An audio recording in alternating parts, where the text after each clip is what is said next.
learning by doing itu istilah yang sering kita kenal. Dan itu setelah mempraktekkan itu ya memang betul-betul tidak salah ya, peribahasa itu atau istilah itu ya, learning by doing, knowing by doing, itu mempelajari dan kemudian memahami dengan cara melakukan. Itu untuk menyiangi plus menyirami tanaman seluas 2000 meter itu ternyata juga untuk debutan seperti saya, buruh tani debutan ini ya ternyata tidak mudah. Artinya kita bisa membayangkan buruh tani loh ya, bukan jadi petani itu tidak hanya pemilik lahan, tetapi orang buruh tani itu orang yang tidak memiliki lahan tapi bekerja di lahan, misalnya di sawah di depan saya itu yang menyiangi rumput, kemudian barangkali nanti ketika panen itu ikut terlibat dalam panen itu bukan pemilik lahan.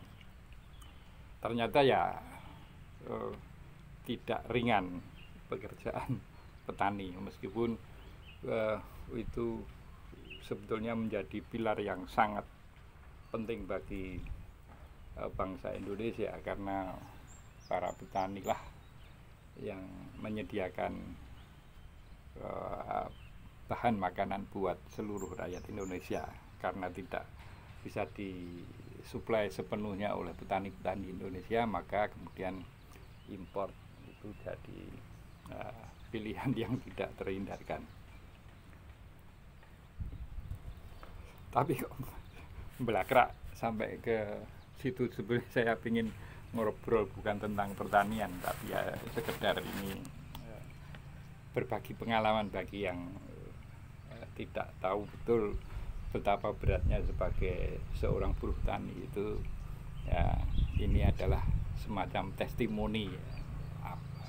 Meskipun bos saya ini tergolong sangat enak, artinya kita mana boleh istirahat dulu sebelum melanjutkan.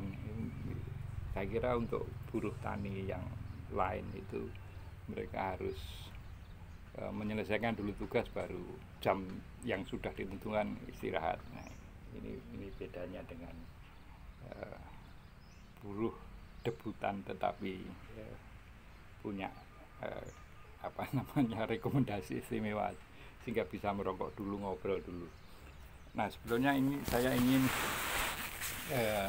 dari lahan pertanian ini saya akan ngobrol tentang dua sosok, dua tokoh yang sebetulnya ya tidak bisa dianggap ecek-ecek. Yang satu mantan ketua MK, yang kedua saat ini masih menjadi menteri, terkait dengan tentunya topik yang masih sampai saat ini hangat, yaitu Fufu Fafa. Saya tidak habis pikir bagaimana seorang menteri Menkominfo itu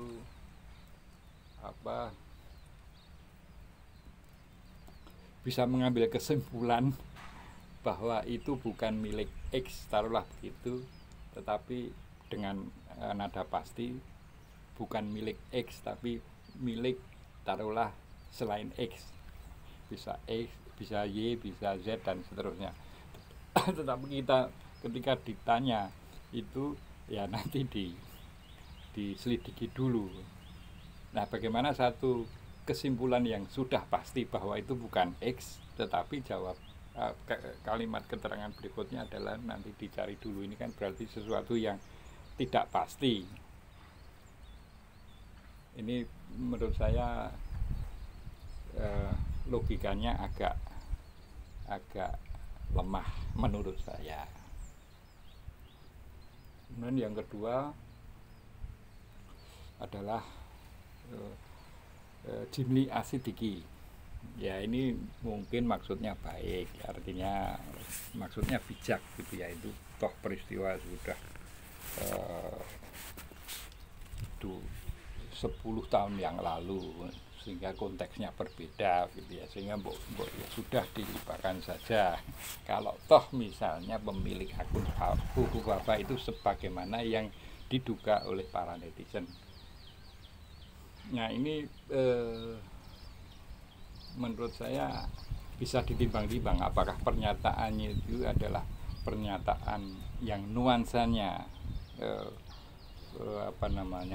berwawasan kebangsaan atau berwawasan politis, yang ini masyarakat bisa menilai.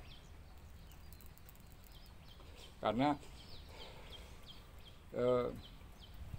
ketika masyarakat beramai-ramai untuk mengulik itu bukan dalam rangka adu domba, tetapi bahwa itu adalah sosok yang bakal menduduki posisi yang sangat penting di negeri ini, sehingga ya bagaimanapun publik berhak untuk mengetahui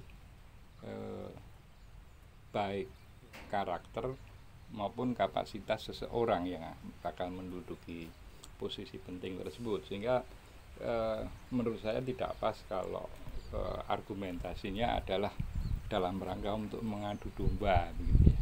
Apa bukan sebaliknya kalau misalnya kita menurut nalar saya, kalau membiarkan itu terjadi kemudian mulai running di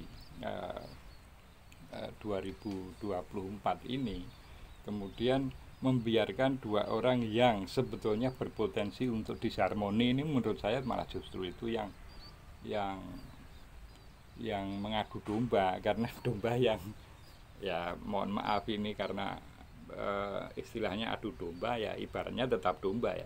Kalau domba itu berpotensi untuk istilahnya saling mengadu, kalau domba itu kan kalau bukan mengadu kepala, saling beradu kepala, ya mending sebelum itu terjadi ya sebaiknya tidak usah dikandangkan pada satu kandang yang sama, sehingga tidak terjadi adu domba begitu Pak Jimli ya. Ini menurut ya menurut buruh tani ya menalarnya hanya sebatas itu, tetapi ini demi kecintaan saya kepada negeri ini, yaitu negara Republik Indonesia. Salam konstitusi.